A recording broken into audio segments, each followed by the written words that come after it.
Bien le bonjour, j'espère que vous allez bien. Bienvenue dans cet épisode de Entre Écailles. Entre Écailles, c'est quoi ? C'est notre émission podcast où on parle avec un invité de marque pendant 1 heure. L'invité du jour, vous le connaissez, c'est pas son premier podcast chez nous, c'est véritablement un ami de Loma Wild. Je tiens à préciser que cet épisode a été tourné il y a maintenant plus d'1 an. C'est un des premiers podcasts Entre Écailles qui a été tourné. Quoi qu'il en soit, je vous laisse découvrir notre invité. Bon podcast à vous.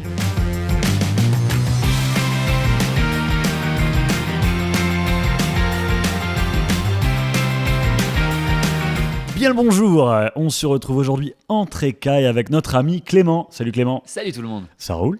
Ça va super et toi ? Ça va très bien. Écoute, petit café, petite lumière, je suis hyper content de te revoir dans le studio, ça fait super plaisir. Moi aussi, je suis content de revenir. Merci de m'avoir invité. Pour l'anecdote, Clément, c'est celui qui m'a vraiment hyper aidé quand j'ai commencé la Terrario. Il m'a lancé tous les bons conseils et tout, il m'a vraiment soutenu et poussé.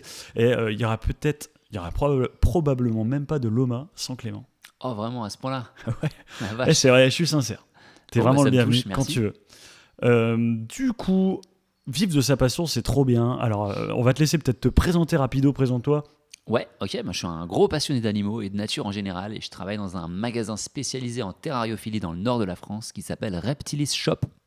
On n'arrête pas de parler de Reptilis dans cette chaîne, c'est quand même incroyable. Ouais, on revient souvent, ouais, c'est vrai. Salut à la team Reptilis. Salut tout le monde. Du coup, c'est tout ? Tu travailles chez Reptilis Shop ? Ouais, quoi d'autre ? Qu'est-ce que tu veux savoir ? Ben écoute, tu travailles avec les animaux, c'est ton quotidien, et avec des animaux de fous, des lézards de malades, des serpents, enfin t'as déjà vu des choses vraiment dingues. Travailler avec des animaux, ça en fait rêver beaucoup. Vivre de ses passions, c'est le rêve de tout le monde, je crois. Tu m'étonnes. Et alors du coup, je voudrais que tu nous dises la vérité sur tout ça. Qu'est-ce que c'est en fait ? Vivre de sa passion, c'est quoi ? C'est trop bien.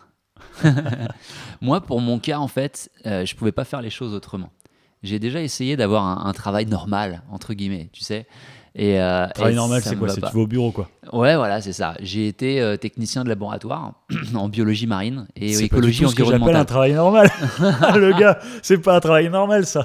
Non, enfin bon. Ouais, alors j'étais à la NASA, je travaillais dans pas du le projet tout. Apollo. Non, mais ce que je veux dire, c'est un travail qui c'est pas directement ma passion.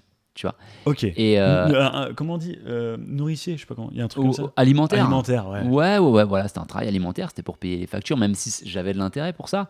Ouais. Mais au bout d'un moment, je gagnais bien ma vie d'ailleurs, j'avais un bon salaire, mais j'étais pas aussi heureux que quand je travaillais vraiment dans ma passion, où je pouvais parler toute la journée avec des gens qui étaient intéressés de ces animaux et de ces techniques d'élevage qui me plaisent, quoi.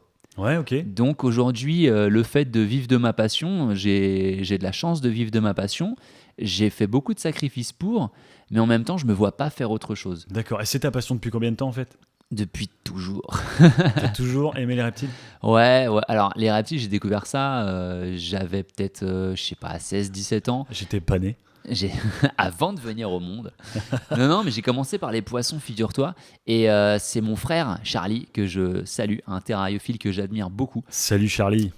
Qui a commencé à avoir des reptiles. Et moi, quand il s'est lancé là-dedans, je me suis dit, attends, on peut avoir ça à la maison ? C'est pas des animaux de zoo, ça ? Ouais, mais c'est clair. Ouais, c'est clair. Tu vois, il avait un python royal. Et on a fait un podcast là-dessus sur ce que les gens qui connaissent rien pensent des reptiles. Allez le voir. Franchement, on le met en haut. Jason, il mettra en haut là. Yes. Okay. Probablement. Donc, j'irai le voir ce podcast parce que ça m'intéresse et je devrais sûrement voir des réactions similaires à ce que j'ai eu. C'est que moi, je savais pas à cette époque qu'il était possible d'élever convenablement et dans le respect de l'animal un serpent ou un lézard chez soi. Donc ça m'a tout de suite piqué ma curiosité. Je m'y suis intéressé et je suis content que tu dises dans le respect de l'animal.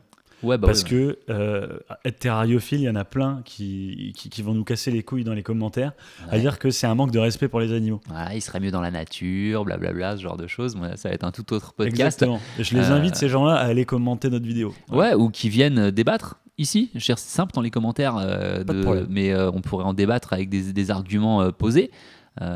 Mais bon, là c'est pas le c'est pas le sujet c'est pas le sujet ça là. Y est, c'est déjà la merde, on a plein d'ennemis. Oh, dérive. Venez regarder Loma Wild. on crache sur les abonnés. Clairement pas, non. Alors du coup tu vis de ta passion. Et ça fait combien de temps que tu vis de ta passion maintenant ? Ça fait depuis que je travaille, parce que j'ai commencé par un bac pro vente en animalerie. À noter que tu es excessivement vieux.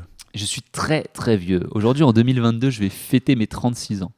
Ah ouais. Donc ça fait longtemps que je travaille, parce que j'ai commencé un bac pro vente en animalerie, j'avais 17 ans. Ouais. J'ai poursuivi avec un diplôme universitaire en aquariologie et aquaculture, parce que mon truc c'était trop les poissons à l'époque, et puis j'ai pas suffisamment appris dans le bac pro vente en animalerie. Et ça m'a ouvert les portes de Nausicaa, le Centre national de la mer, pour faire mon stage de fin d'études. Carrément. Le Ça mec m'a qui fait son marqué à stage vie, j'ai chez Nausicaa. adoré. C'était fantastique. Merci encore Stéphane Hénard de m'avoir accepté. Alors C'était fantastique. Nausicaa, c'est un énorme, je sais pas comment on dit, centre aquarium. Ouais, c'est le plus gros aquarium d'Europe. Il est énorme, c'est chez nous dans le Nord, venez voir ça, c'est vraiment incroyable. Ah ouais, non, ça vaut vraiment le coup. Et ça m'avait complètement conquis. À l'époque, de toute façon, j'avais pas ce qu'il fallait de toute manière pour travailler là-bas. Je l'avais voulu le faire, mais j'étais pas assez mature non plus, faut le reconnaître. J'étais assez immature à l'époque, un peu foufou. Donc ça l'a pas fait, et j'ai continué en animalerie par la suite, parce que les aquariums, les terrariums, c'était mon obsession, quoi. Les gens parlent souvent, ah, c'est ma passion, c'est ma passion. Quand on lit l'étymologie dans le dictionnaire, qu'est-ce que c'est qu'une passion ? C'est une souffrance pour moi. Mais c'est dévorant. Voilà, c'est à la limite entre le plaisir et la souffrance, parce que tu prends du plaisir quelque part, et tu as cette frustration d'en vouloir davantage, d'en connaître davantage, d'en partager, d'arriver à des réussites, de reproduire des animaux, de réussir à te débarrasser de ces algues, de faire pousser cette plante. C'est c'est fou. Donc c'est dans le développement personnel en plus. Ouais, tu te développes en tant que terrariophile, en tant qu'aquariophile, constamment à la recherche, comme un sportif qui voudrait améliorer ses performances, ou un musicien qui voudrait améliorer son jeu. Toi, tu veux améliorer tes techniques et ton observation et tout, c'est fou.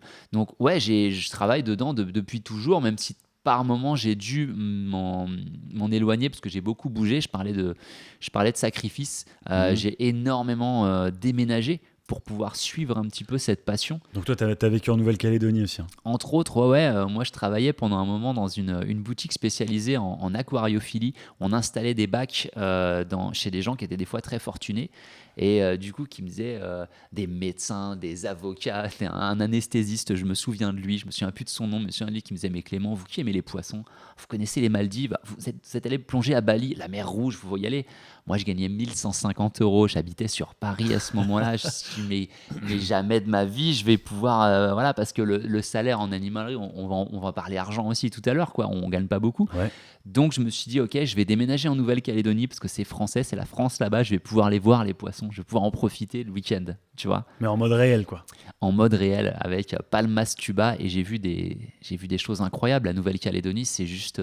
c'est un paradis sur Terre, quoi. C'est incroyable, quoi. Vraiment. D'accord, ok. Sublime. Alors, si tu devais... Là, j'aimerais bien commencer un peu comme ça la discussion. Si on devait s'adresser là à nos abonnés, ils sont hyper motivés, ils sont comme toi, ils sont dans le kiff total. À mort. Et ils se disent, ouais, plus tard, moi, c'est trop ça que je veux faire. C'est trop ça que je veux faire, je veux travailler avec les animaux, je veux que ce soit mon gagne-pain, en plus je veux gagner plein d'argent, et mais en même temps mon bonheur, tous les jours je me lève, je suis avec mes animaux et tout, et les clients ils sont intéressés, donc ils seront super sympas, et voilà, je veux qu'on s'adresse à ces gens-là. Ouais. Si on devait conseiller ces gens-là, qu'est-ce qu'ils doivent faire en termes de diplôme, c'est quoi leur parcours scolaire en fait? Ok. Pour beaucoup d'animaleries que j'ai faites, c'est d'ailleurs le cas chez Reptilis, on ne reconnaît pas forcément le diplôme. Stéphane, le fondateur de Reptilis, va d'abord en fait voir la personne, Salut Stéphane. Ses valeurs, salut Stéphane, et quel est son parcours terrariophile. Voilà, parce qu'on parle de terrariophilie, on va pouvoir aller d'aquariophilie, mais quel éleveur de reptiles es-tu, quelle personne tu es, et là tu auras éventuellement ta place. Tu vois. Ça va loin quand même. C'est ça, c'est-à-dire que là on est dans un domaine où les diplômes, le par cœur, ça sert, c'est certain, mais tu as des gens qui n'ont absolument pas de diplôme, mais qui vont avoir un regard ou alors une sorte de... un feeling. Ouais, un feeling, tu sais, comme les gens qui ont la main verte avec les plantes. Ça, c'est pas moi, ça. C'est pas toi.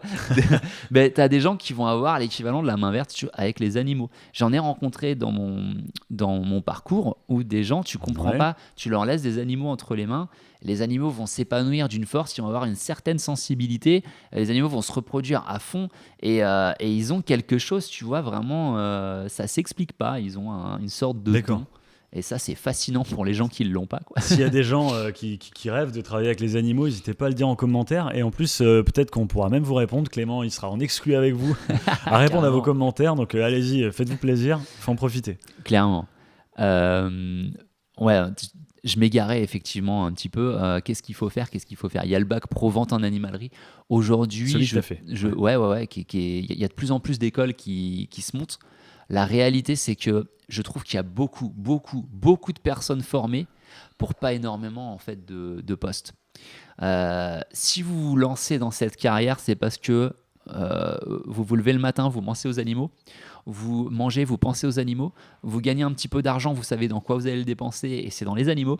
Vous pensez qu'à ça, là, vous avez déjà le bon profil parce que c'est difficile ce métier. Il y a des côtés qui sont... Ça a l'air facile en fait. Vu de loin, ça a l'air... c'est l'idylle. C'est genre, ouais, allez, c'est le kiff. Tu vis, t'as fait le choix, tu vois, tu vis ton truc tout le temps. Il y a cet aspect-là. Ouais. Il y a cet aspect-là et il y a l'aspect aussi qui est pas évident parce que on parle donc du coup d'animaux qui c'est du vivant. Par moment, tu as des moments un petit peu difficiles où tu dois être face à la mort d'animaux. Ouais, alors ça c'est clair. Ça on n'en parle pas, c'est hyper tabou, mais malheureusement ça arrive quoi. Je veux dire, on est face à des animaux qui sont pas immortels. Ouais, et là tu penses au métier de vétérinaire, tu vois, proche des animaux. Voilà. Et en fait, ils passent un temps fou à tuer des animaux, les gars. C'est ça, à euthanasier des animaux, à être au contact d'animaux qui sont malades. Donc quand tu aimes vraiment les animaux, que tu dis je vais être vétérinaire, tu vas être au contact d'animaux malades et mourants. Et quand tu es en animalerie, c'est sûr que c'est beaucoup moins le cas. Et suivant l'enseigne dans laquelle tu vas te trouver ou avec la direction que tu auras pas les mêmes... la même largesse, la même portée pour pouvoir t'occuper d'animaux. Moi, j'ai beaucoup de chance chez Reptilis d'être avec Stéphane qui me dit « T'as besoin de ça pour les animaux ? Prends. T'as besoin de davantage ? On prend. Tu peux pas gérer en boutique ? Aucun problème, je le prends à l'élevage. » Et moi, en tant que passionné d'animaux, tu vois, mais ça me met trop bien parce que je suis capable d'apporter aux animaux une qualité de vie qui n'était pas forcément possible dans d'autres structures où c'est moins centré sur les animaux et plus sur les produits de général. Ou alors on voudrait mais on peut pas, tu vois. Donc aujourd'hui, en tant que terrariophile, je m'éclate chez Reptilis parce que je suis capable de faire de la qualité. J'adore faire de la qualité. Je vends des animaux aux clients, je sais qu'ils vont pas revenir me voir en me disant tu m'as vendu ça vendredi, regarde, voilà ce qui reste. Non, c'est pas comme dans certaines grandes chaînes spécialisées dans le jardin. Je vais pas dire le nom, mais qui vendent des animaux aussi, alors que ça n'a rien à voir et qui sont pas toujours bien maintenus, voire pas souvent bien maintenus. Mais des fois, t'en as des vachement bien en fait. Il y a une animalerie près de Nantes, on va pas citer le nom, mais qui est super généraliste, où il y a un gars ou une fille, je sais pas, mais qui fait super bien son travail, j'en entends parler super souvent, et qui a un rayon terrariophilie et qui gère de fou. Et j'y suis jamais allé moi-même, mais je suis certain que ce gars ou cette fille qui s'en occupe doit faire des heures sup dans tous les sens pour s'en occuper et vraiment mettre de soi-même à fond là-dedans parce que j'en ai vu moi des conseillers, tu sais, dans une grande chaîne de magasins destinés vraiment à la vente de plantes pour jardin. Je vais pas mentionner le nom, mais je pense qu'on l'observe bien. Et ils vendent aussi des reptiles et des oiseaux et des cochons d'Inde aussi. Et vraiment, des fois, je vais les voir, je vois des serpents, ils ont une mue dégueulasse, il y a que dalle, ils sont dans le noir, machin. Je vais m'adresser au conseiller, elle me dit ouais, mais je vais lui faire prendre des bains, ça va aller, c'est normal et tout. Et en fait, c'est des gens, ils connaissent que dalle en fait. C'est des stagiaires hyper jeunes. C'est des gens qui sont pas toujours bien formés. Des fois, dans les enseignes un petit peu généralistes, donc j'ai travaillé là-dedans, souvent, tu as des gens qui sont là parce qu'ils adorent les oiseaux, par exemple. Et on va lui dire ok, on t'a embauché pour tes capacités à t'occuper des oiseaux, mais faut que tu t'occupes des reptiles aussi. Et le gars ou la fille peut être de bonne volonté, mais quand c'est pas ton truc, t'as beau essayer, c'est pas ton truc, t'auras pas le regard, tu sais pas exactement si tu fais bien ou pas, et c'est le problème de ces chaînes-là, quoi.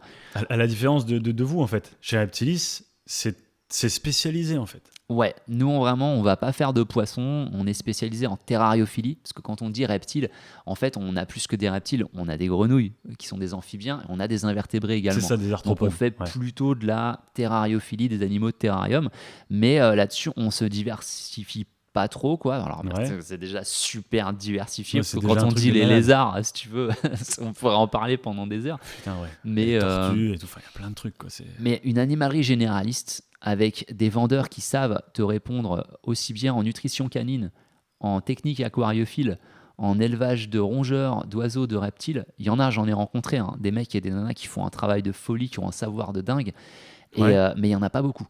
Tu vois, il n'y en a pas beaucoup, et c'est chaque domaine finalement est tellement pointu que je trouve qu'on n'a pas assez d'une vie pour tout comprendre, tu vois, donc c'est pas Ça, évident. c'est sûr. C'est pas évident, mais voilà. J'aime pas trop qu'on casse du sucre sur les enseignes généralistes parce que je viens de là-bas et j'ai rencontré des gens formidables. J'ai rencontré des gens qui n'avaient pas du tout leur place là-dedans. Et des fois, ça fait mal au cœur de voir effectivement des gens qui sont là parce que faut bien travailler, tu vois. Bah, après, c'est Mais, comme dans tout. Tu vois, je pense que même chez Reptilis, tu as déjà forcément eu des stagiaires qui sont venus pour essayer. Et en fait, ils se sont rendus compte pendant le stage que c'était pas leur truc. Tu Ah vois. ouais, clairement, ouais, régulièrement. Ouais. Des gens qui ont peur aussi. Beaucoup de gens qui viennent en stage, qui ont peur des animaux, ils ont cette Ça, fascination. c'est un sujet. Hein. La peur des reptiles, c'est un sujet. Franchement, il faudrait faire un podcast là-dessus, quoi. Voilà, mais si tu viens, pourquoi t'as peur? Tu vois, c'est bizarre. Que t'aies peur, mais que t'aies envie, pourquoi pas? Mais il y en a qui en sont terrorisés. Je sais pas ce qu'ils font là, mais C'est bon, incroyable. Ok. dans l'absolu. Alors, après cette histoire de diplôme et tout, on va dire, c'est quoi l'envers du décor quand tu travailles dans ta passion? L'envers du décor. Ouais. Ouais, alors, l'envers du décor. Nous sommes, nous, vendeurs en animalerie, des femmes de ménage, mesdames et messieurs. Mais Donc c'est tu es vrai. vendeur. Tu es vendeur. J'aime pas le terme vendeur. C'est toi qui l'as dit. Ouais, non, c'est vrai. C'est vrai, j'ai dit ça. Je préfère le terme Ouais. de technicien conseil. Je suis en train de défoncer le micro. Excusez-moi. Mais tu le fais très très bien, je Ah, trouve. t'as vu ça? Ouais, avec beaucoup de classe. C'est une passion. Et de style. Non, ouais, le terme vendeur, je sais pas, il a un côté, on dirait, le vendeur, il va te persuader d'acheter quelque chose. Le technicien conseil, il va te convaincre. Il va t'expliquer pourquoi est-ce que tu l'achètes et tu vas revenir chez toi et tu pourrais le vendre à quelqu'un d'autre parce que tu auras compris et tu sais pourquoi tu l'achètes. Mais du coup, il y a un aspect humain. T'es pas que avec des animaux, en fait. Non. Et en fait, c'est ça le challenge le plus compliqué, c'est qu'on va te former à comprendre les animaux et à vendre leurs produits. Mais il y a une dimension psychologique et de communication qui est tellement énorme parce qu'il va falloir que tu t'adaptes à la personne que tu as en face de toi. Ouais, ok. Tout le monde n'a pas la même rapidité pour comprendre les choses. Tout le monde n'a pas le même niveau académique. Mhm. Tout le monde n'a pas le même niveau d'attention. Tu as des gens qui te posent une question. Mhm. Tu leur réponds, ils t'en posent une autre, ils t'ont pas écouté. Et là Là, il tu faut de la penses- patience. Tu Tu penses vois. à la claque. Parce que Tu vois la claque, là. tu vois l'animal qu'ils ont choisi qui est là, qui dit fais gaffe, c'est chez ces gens-là que je vais aller. Et tu essaies de leur faire comprendre des principes, tu vois, importants pour l'élevage de l'animal. Ah ouais, parce qu'en Et fait, là, t'as une c'est responsabilité aussi. Bah ouais. Parce que l'animal, tu le vends, ok. Ouais. Mais toi, tu veux qu'il soit bien vendu et surtout que, voilà, tu vois, le contexte des gens qui l'achètent, il soit suffisamment maîtrisé pour qu'ils se sentent bien l'animal. en fait. Voilà, ouais. On a une sorte de serment d'Hippocrate un peu similaire, tu vois, au médecin, quoi. Ok. On veut pas vendre un animal qui aille chez quelqu'un pour que l'animal souffre. Et tu as des enseignes où on t'oblige à ça. Non, tu refuses pas la vente. Aujourd'hui, on a le droit, nous, vendeurs en animalerie, techniciens conseil, de vente en animalerie, on a le droit de refuser la vente d'un animal à quelqu'un. C'est La très loi, elle t'interdit de refuser la vente d'un article quelconque. Tu peux pas refuser à quelqu'un de vendre un lave-linge, une chaîne IFI ou un téléphone portable. bien. Ok. Mais aujourd'hui, moi, la personne n'aurait pas de recours vraiment si je lui refuse parce que je lui refuse la vente d'un animal parce que voilà, trouve je ça sens que super. l'animal ne va pas être bien. Je trouve ça super, Ça, c'est normal. ouais, en ouais, fait. ça c'est bien. Ça m'est pas arrivé souvent, C'est du vivant. mais je l'ai fait. Mais il y a des enseignes où on m'a dit si tu refuses la vente, la personne va l'acheter ailleurs. Donc je préfère ne pas perdre la vente et tant pis. Et il y a des moments, je te jure, ça fait mal au cœur, ça fait mal, vraiment mal au ventre. Ouais. Ah ouais, c'est clair. En plus, comme c'est de la vie, tu travailles avec la vie, tout le monde voit ça en fait. Dans le rêve, on travaille avec la vie. Tu as dit tout à l'heure, on travaille avec la mort en fait. La vie, la mort, tu vois, tu vas vendre à des gens, tu sais que ça va être destiné à la mort. Des fois, tu en as qui meurent aussi dans ta boutique, ça arrive, tu vois, ou je sais pas. Ouais. Et ça, j'ai une anecdote là-dessus, ça n'a rien à voir, mais j'ai envie de raconter ma vie. Vas-y. J'ai vécu en Écosse et j'étais berger en fait, sur une île qui s'appelle l'île de Mull. Et c'est trop bien de travailler avec les animaux. Quand tu es passionné d'animaux, tu vois, parce que je suis aussi passionné d'animaux, et je pourrais dire aussi tout à l'heure pourquoi moi j'ai pas choisi de le faire. Ouais. J'aurais pu, mais j'avais d'autres raisons. Enfin bref, donc j'ai fait mon expérience en tant que berger de moutons.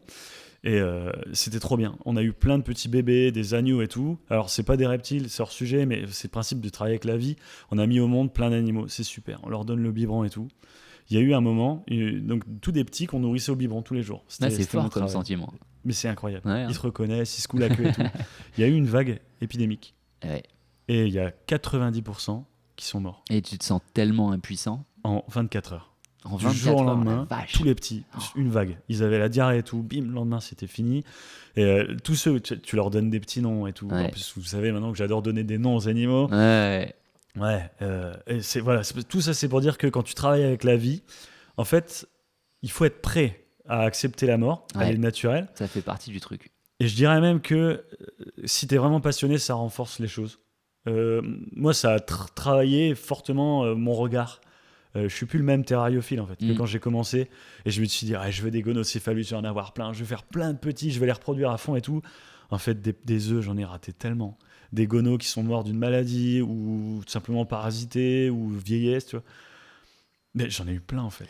Mais ouais, mais la vie est un petit peu comme ça, quoi. Je veux dire, quelqu'un qui veut devenir, je sais pas moi, star de la musique, Ouais. le chemin, il est pas juste tout tracé, tout facile, t'as plein Ouais, c'est d'embûches. ça. Et en terrariophilie, pareil, ben voilà, c'est pour ça qu'il y a pas mal de détracteurs de la terrariophilie qui disent ouais, mais bon, Mais ça, les c'est un truc animaux qui meurent, que je veux blablabla. dire aux abonnés en fait. Ouais. C'est hyper important. Je pense qu'il faut être prêt à accepter. C'est comme quand tu as un chien, tu vois. Il sera pas là pour toujours. Il sera pas là ad vitam. Et la mort, elle est inévitable. Alors maintenant, ça, c'est quand tu as un chien chez toi. Toi, tu as fait le choix de travailler avec des animaux, tu vois. Donc, tu en as tout le temps. Donc, tu as Ouais. encore plus de risques, en fait, d'être au Ah, contact fatalement, des vu maladies qu'il y de en la a mort. plus, Ouais, c'est ça. Ouais. ça augmente le risque, évidemment. Ouais. Mm. Mais voilà, on a des moyens techniques, financiers et des connaissances, le regard de plusieurs experts. Moi, je suis entouré vraiment de gens très compétents à Reptilis, Bien sûr. où C'est les meilleurs. quand j'ai un problème que j'arrive pas à résoudre, je peux me retourner vers mes collègues, vers Stéphane, qui ont une expérience qui est différente de la mienne. Et les fois où tu réussis à résoudre un souci et tu vois un animal que tu pensais condamné qui revient à la vie, qui est super beau, et tu as des gens qui Incroyable. l'achètent et ils sont trop contents, t'es là, tu fais mais c'est pour ça que je fais ce métier, tu vois. Ça t'est déjà arrivé de pleurer? De pleurer, ouais, quand j'étais plus jeune, je pleure plus beaucoup maintenant. Pour un à animal, cause je veux des dire. animaux. Ouais, mais ouais, quand j'étais plus jeune, ouais. Quand j'étais apprenti, on m'a demandé d'euthanasier un cochon d'Inde. Oh mon Dieu. Et ouais, et c'était, on m'a pas dit comment faire, quoi. Et Ambiance de fou chez Loma Wild. N'hésitez pas à mettre un pouce bleu. et là, pour les plus jeunes, je dirais pas comment j'ai fait, mais ouais, ça m'a fait pleurer, ouais. Ah ouais, ça c'est quelque chose. Et t'en vois souvent des gens qui pleurent dans ce domaine-là? Des clients par exemple? Ouais, alors des gens au téléphone aussi quand ils viennent de perdre leur animal et que c'est difficile. Et, Ouais. Et en général, il y a moins d'empathie avec les reptiles. figure-toi que si, quand même. Ouais, les gens s'y attachent. Les gens s'y attachent quand même. Et donc ça m'est arrivé effectivement de devoir un peu essayer de rassurer des gens alors que toi tu es dans le speed, tu te dépêches, etc. Tu réponds au téléphone et tout va bien, tout est smooth, et tout d'un coup c'est une voix toute tremblotante qui dit bah voilà, mon serpent il est mort, ma tortue est morte et tout. Et là tu peux pas dire aux gens bah, c'est gentil mais là il y a un camion qui arrive, faut que je le décharge.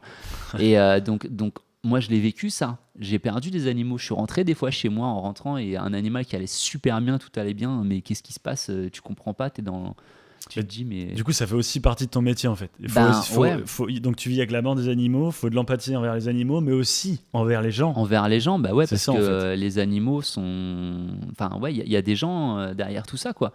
Donc, ça, c'est émotionnellement un peu drainant quand même, des fois. D'accord. Mais Ok. la plupart du temps, ça se passe bien, quoi. Tu vois, c'est assez rare que j'ai ce genre de choses. Ça arrive de temps en temps, mais j'ai plus de personnes qui disent c'est super, ça fonctionne de ouf, c'est trop bien, que de choses négatives, quoi. Donc, c'est pour ça que je garde quand même le sourire. D'accord, ok. Bon, il va être temps de faire la petite page de pub. Yes. On se retrouve tout à l'heure. Je galère. Je pense à mes animaux morts, je suis pas bien là. c'est vraiment la joie hein, chez Loma là aujourd'hui. Non, Non, mais on va promis, revenir la avec suite, du positif. La suite, on remonte dans le positif. Ça Et marche. à tout à l'heure. Allez, à tout de suite. Pour cette première pub Loma Wild, on tient juste à vous mentionner la création de notre compte Tipeee. Il est destiné à ceux qui veulent nous filer un coup de main. L'aventure Loma Wild n'est pas sans frais. Ça fait 1 an qu'on donne notre maximum pour créer un contenu de qualité, avoir des choses intéressantes à montrer. Comment ça fonctionne? C'est super facile. Vous cliquez sur le lien Tipeee qu'on a mis en description, vous allez dessus, vous mettez un tip, vous pouvez déposer la somme d'argent que vous voulez, vous gagnez les récompenses qu'on vous a mis à disposition, et nous, ça nous file un gros coup de main. Sur ce, un grand merci, on compte sur vous. Tout le monde, Clément.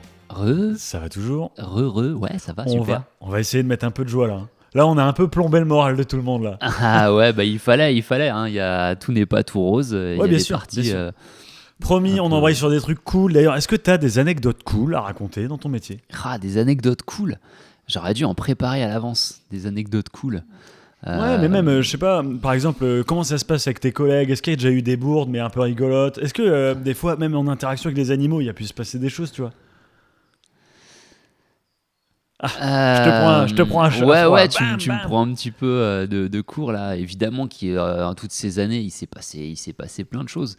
Mec, là, comme ça. Il n'y a pas d'anecdote, il n'y a jamais rien de cool. Non, mais si, évidemment qu'il y a toujours des trucs de cool, mais comme ça, je sais pas. Et alors, dans le métier de vendeur, je sais plus comment tu avais dit, technicien conseil. Technicien conseil en animalerie spécialisée. Ouais. Qu'est-ce que tu préfères faire? Qu'est-ce que je préfère? C'est un tout. J'apprécie tout particulièrement conseiller des débutants. D'accord. Ouais, j'aime bien les débutants qui vraiment débutent, ils savent pas du tout où est-ce qu'ils vont, mais ils ont cette petite étincelle, tu vois, ce petit intérêt au fond d'eux où ils sont là genre j'aimerais bien avoir un serpent, mais j'y connais rien du tout.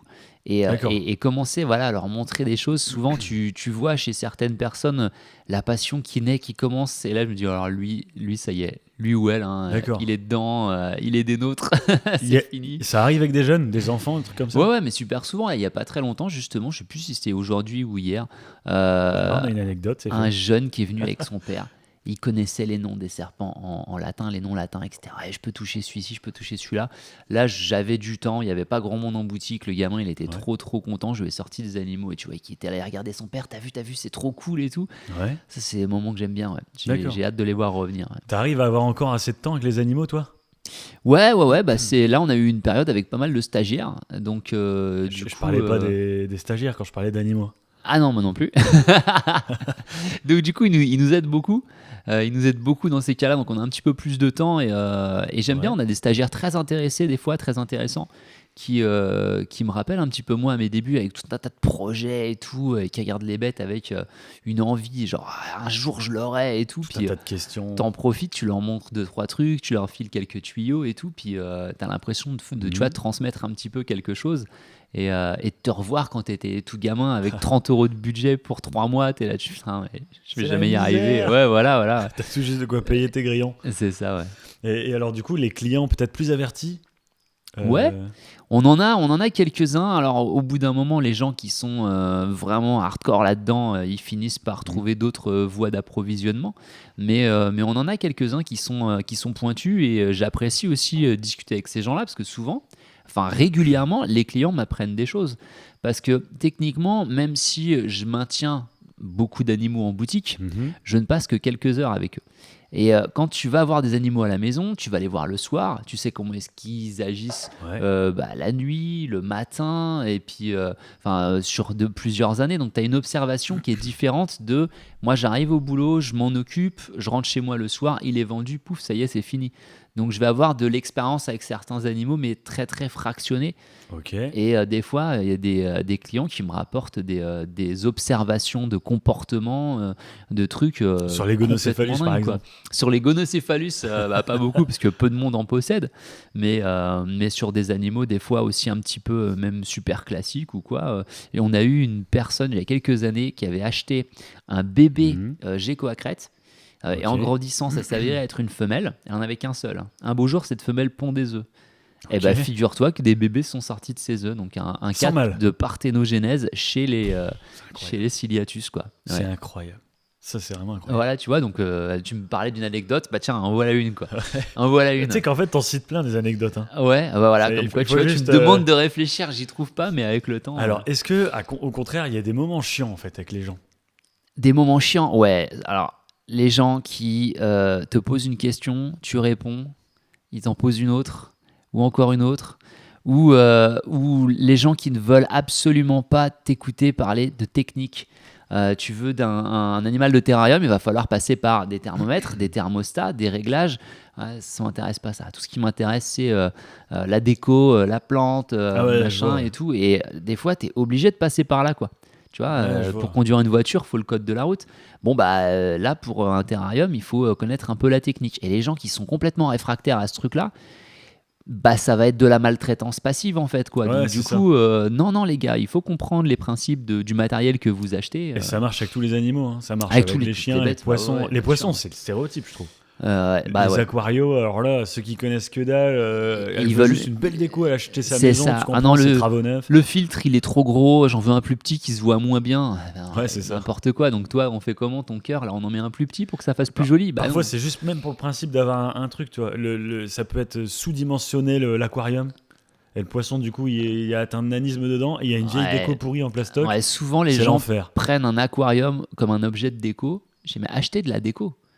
L'aquarium peut être très décoratif lui-même, mais souvent ils vont mettre de côté un petit peu le bien-être des animaux, etc., au profit de la déco. Moi, une table basse aquarium, c'est trop bien, hein, mais à chaque fois que je fais ça sur ma table basse, je te promets que les poissons...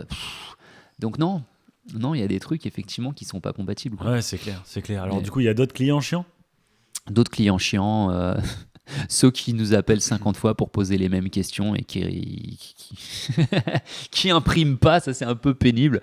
Mais non, des clients chiants. Après, il y en a aussi qui essaient de vous apprendre comment faire aussi. Ouais, alors j'allais parler effectivement de quelque chose, tu vois, quand j'étais en animalerie généraliste, ma parole avait moins de valeur que maintenant que je suis en animalerie spécialisée. Ouais, ok. Tu vois. Ok. Je sais pas si c'est la clientèle qui change. Mais là, je trouve qu'on m'écoute davantage que lorsque j'étais en animalerie plus généraliste. On m'écoutait, mais t'es une star. Non, c'est mais plus pareil. Je suis pas du tout une star, mais c'est plus pareil. Allez sur son Instagram. Non, je fais pas ça pour ça, mais enfin voilà quoi. En tout cas, je sais pas ce que tu disais avant. Je te disais, t'as des clients chiants qui essaient de vous apprendre comment travailler. Ah ouais, ou nous apprendre. Ça nous arrive de temps en temps. Même Stéphane m'avait raconté une fois, il t'en parlera sûrement, d'une personne qui l'avait appelé pour lui demander comment reproduire des boa constrictors.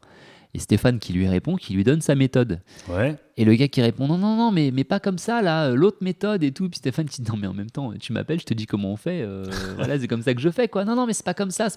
Va te faire. Donc là, si tu m'appelles et que je t'explique ma façon de faire et que ça te va pas au bout d'un moment, parce qu'il y a plusieurs façons de faire, donc bon. Ok. Alors du coup, tu vois, ça c'est d'autres aspects. À la base, t'aimes bien les animaux, mais tu te retrouves dans un métier avec les animaux. Ouais. Mais dans lequel, au final, tu as aussi de l'interaction avec les humains. Il y a le point de vue, il faut gérer des clients et tout ça, des appels téléphoniques. Est-ce que, parce que c'est la question que je pense que beaucoup de monde qui regarde la vidéo se pose, est-ce que ça gâche ta passion ? Non. Ton métier. On me le demande, on me dit mais vous en avez pas marre, vous rentrez chez vous, vous avez d'autres animaux, oh là là, faut les entretenir eux aussi. Ouais. Et j'ai jamais ressenti le cordonnier ça. le plus mal chaussé ou je sais pas quoi. Ouais. Alors cordonnier le plus mal chaussé, c'est vrai que j'ai pas les termes les plus beaux, les plus derniers cris, etc. et tout. Ouais. Mais non, en fait, quand je rentre chez moi, c'est pas les animaux de la boutique, c'est mes animaux, c'est mes projets.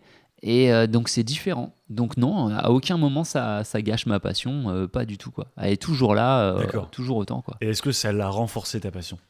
Ouais, ça l'a renforcé, bien sûr, évidemment. Quand tu es au contact de personnes qui ont énormément d'expérience dans ce domaine, qui t'apprennent des choses, ça te donne envie d'en faire plus.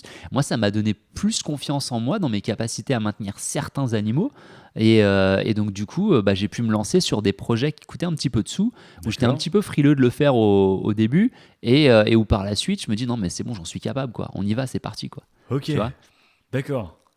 Ok. Et alors, même, je m'imagine que en fait, ça a même dû tellement t'apporter en termes de connaissances, tu vois, de savoir-faire, de nouvelles technos qui sortent, le contact de Stéphane Rossel, hein, l'expérience, les gens qui connaissent. Je pense que ça t'a aussi fait grandir ton réseau, qui fait que t'as rencontré des gens qui ont fait des trucs de fou. Clairement, tu vois ce que je veux dire ? C'est clair, ça te permet de... pour moi, je te le dis souvent, la thériophilie, c'est aussi du partage. Tu vois, j'en ai fait beaucoup tout seul dans mon coin parce que je connaissais pas grand monde là-dedans. Et là, j'ai rencontré des éleveurs de folie qui font les choses en grand, qui ont des espèces incroyables, des gens qui cherchent pas forcément à être connus. Tu vois, parce que le côté je me montre sur Instagram, il est vachement présent. Et ça m'agace un petit peu.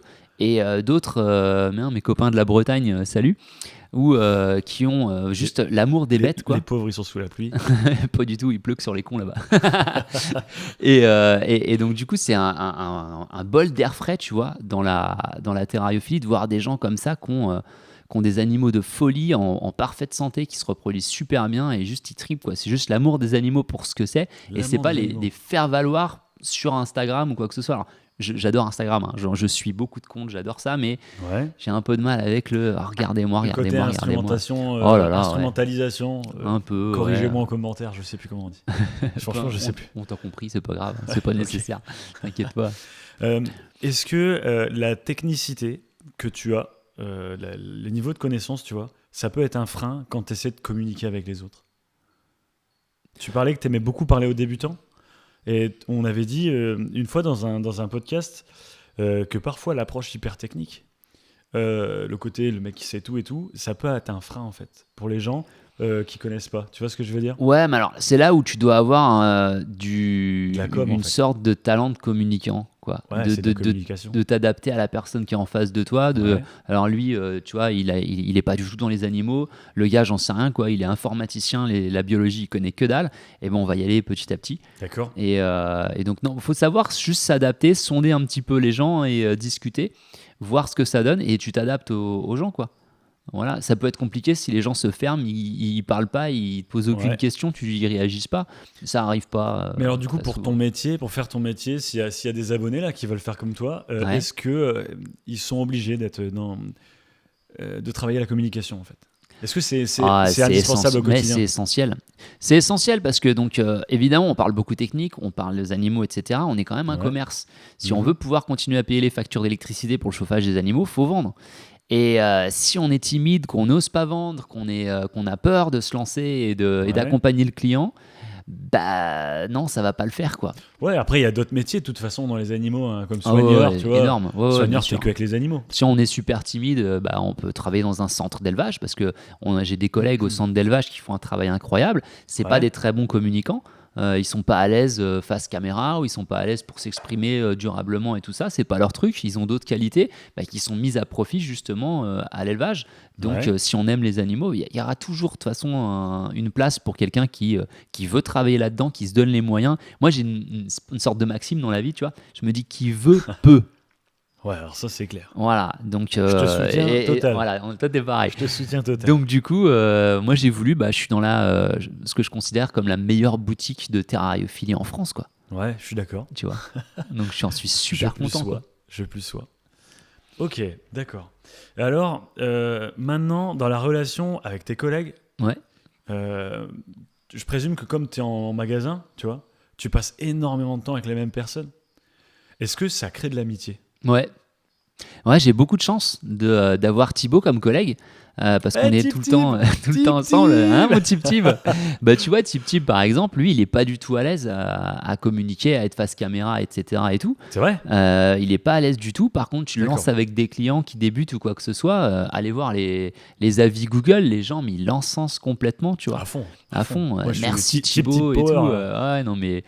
Et du coup, on a la même passion pour le Tribolonotus. Et puis on se complète beaucoup. Il m'apporte des choses que j'ai pas. Il est très doué dans les réseaux sociaux, là, les nouvelles technologies, tout ça. Si l'imprimante déconne, Tip vient m'aider. D'accord. Ok, je vois. Donc non. Après, toi, t'es particulièrement pas attiré par ce genre de truc. Ah, moi, la technologie ne m'aime pas. Ça ne marche pas. Et alors, du coup, le fait de rencontrer plein de monde et tout ça, est-ce que toi, t'aurais préféré, tu rembobines ta vie, t'as le choix, t'as une fourche. Soit tu refais la même chose, soit tu pars plutôt dans le côté soigneur, vraiment à fond avec les animaux, mais total, et plus de contact avec les clients, avec la caméra, tu vois. Ça, on me l'a déjà demandé. Et tu vois, je te le redemande. Et en fait, non, j'aime vraiment le principe de la vente, discuter avec les clients. Quand tu es soigneur dans un zoo, c'est pas du tout pareil. Tu vas avoir les mêmes animaux toute l'année. C'est rare d'avoir de la nouveauté. Alors, il y a un intérêt énorme là-dedans, c'est que tu vas apprendre une espèce à fond, tu vas la connaître comme personne, l'espèce et l'individu aussi. parce que tu Ouais, vois, ouais. un Ils ont tous un iguane caractère, cornu tu vois. n'est Ouais. pas le même qu'un autre, ou alors un gros Ouais. python géant va pas être de la même façon qu'un autre. Enfin, donc c'est sûr que tu vas avoir des choses hyper intéressantes là-dedans. Moi, c'est pas forcément ce que je recherche le plus. Ce que j'aime, c'est aussi la technique, partager des expériences d'élevage. Et là-dedans, dans ce travail, je discute avec des éleveurs qui me rapportent voilà, leurs expériences d'élevage. Je suis en contact avec tous ces Ouais. clients qui reviennent, qui m'expliquent comment l'animal qu'ils ont acheté, que j'ai eu moi, comment est-ce qu'il s'épanouit chez eux. Donc je vois en fait des D'accord. continuités de comportement et tout. Donc c'est comme une sorte de grosse base de données de folie. Et des fois, je vois des animaux que j'ai vendus il y a longtemps, je vois à quoi ils ressemblent aujourd'hui. Putain, il est toujours là, il est super beau et tout.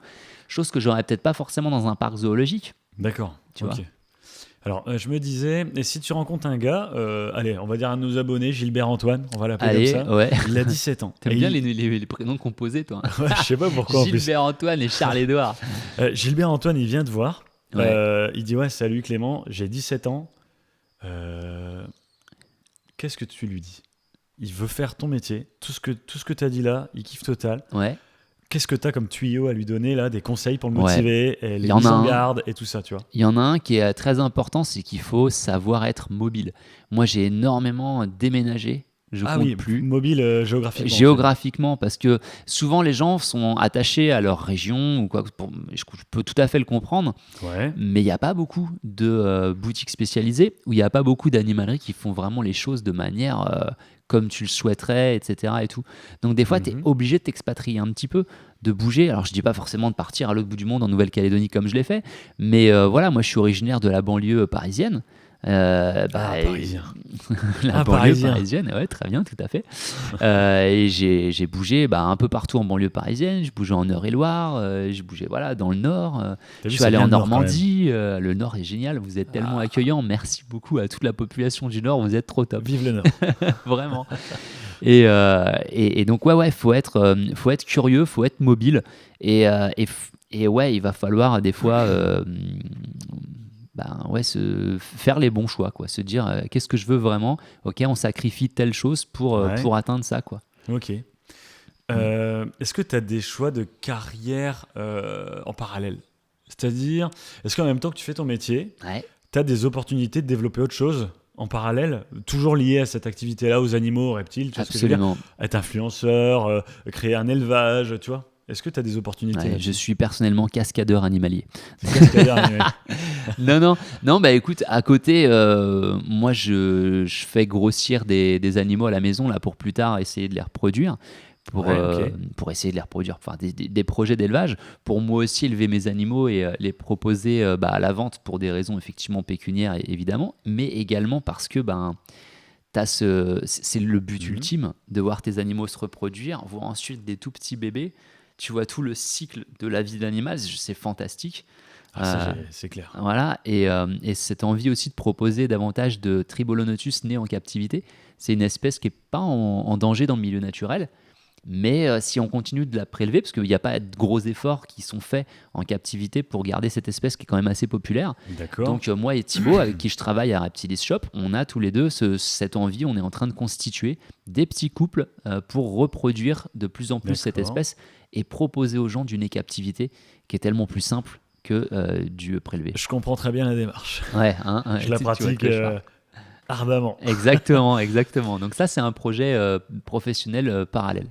Et du coup, pour Gilbert Antoine, là, notre Ouais. petit gars, il a une petite mise en garde quand même. Qu'est-ce que tu pourrais lui dire? Attention. Alors attention, lorsqu'on se lance dans ce métier, qui est les animaux, un métier passion, ça paye beaucoup moins bien que la Formule 1 ou le football, les amis. Effectivement, en France, c'est un pays où on parle difficilement d'argent, mais on va parler d'argent. Moi, quand j'ai commencé mon métier, en sortant bac pro vente en animalerie, puis un DU, je touchais le SMIC. Ok. Pour essayer de me démarquer un petit peu, essayer de gagner un petit peu plus. Moi, j'ai passé un certificat de capacité de vente d'animaux d'espèces non domestiques, ce qui m'a permis de négocier un petit peu plus mon salaire. J'ai été embauché ensuite à 1350.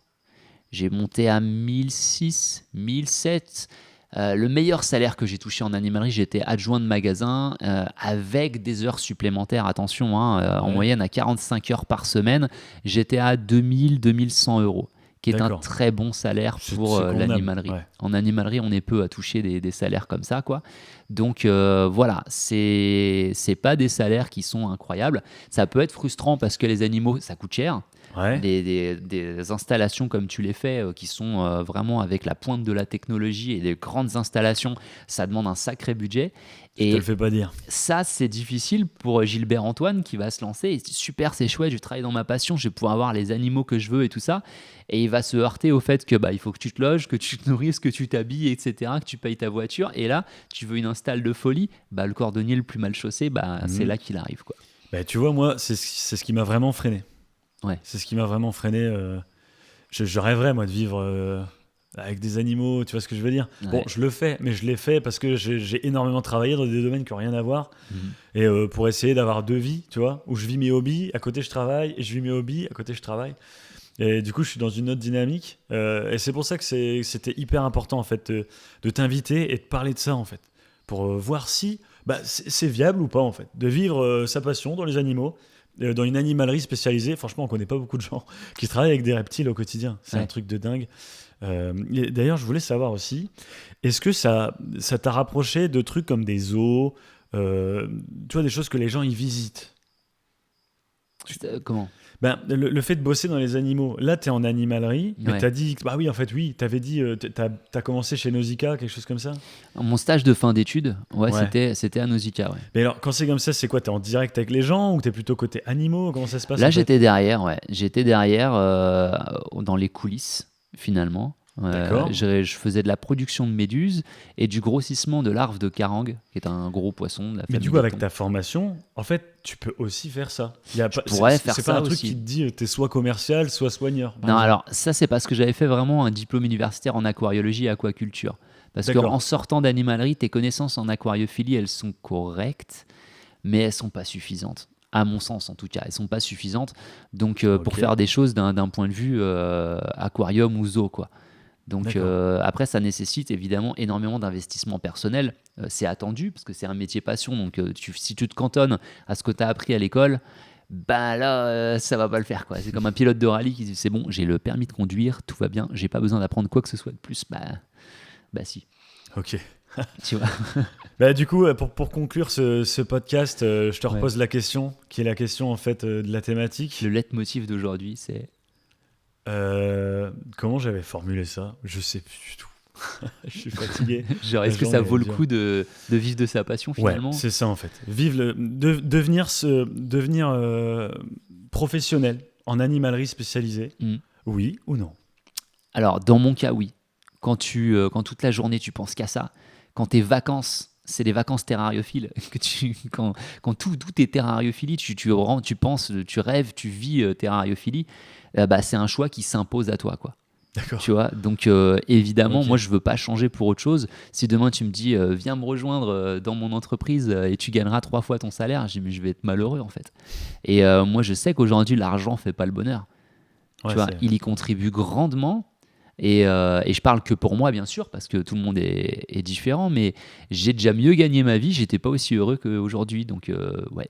Qu'aujourd'hui, avec Stéphane et la team Avec Reptilis, Stéphane, la team Reptilis, le Ok. type Tib et tout ça quoi. Donc non, je suis bien là où je suis. c'est super. En tout cas, les abonnés, là, c'est pour ceux qui sont motivés et qui ont envie, qui aiment les animaux, lancez-vous, foncez. Allez kiffer la Terrario, lancez-vous. Franchement, c'est magnifique. Carrément. Sur ce, on était entre écailles. Je vous souhaite une très bonne soirée à tous et force à vous. À la prochaine. Merci bien.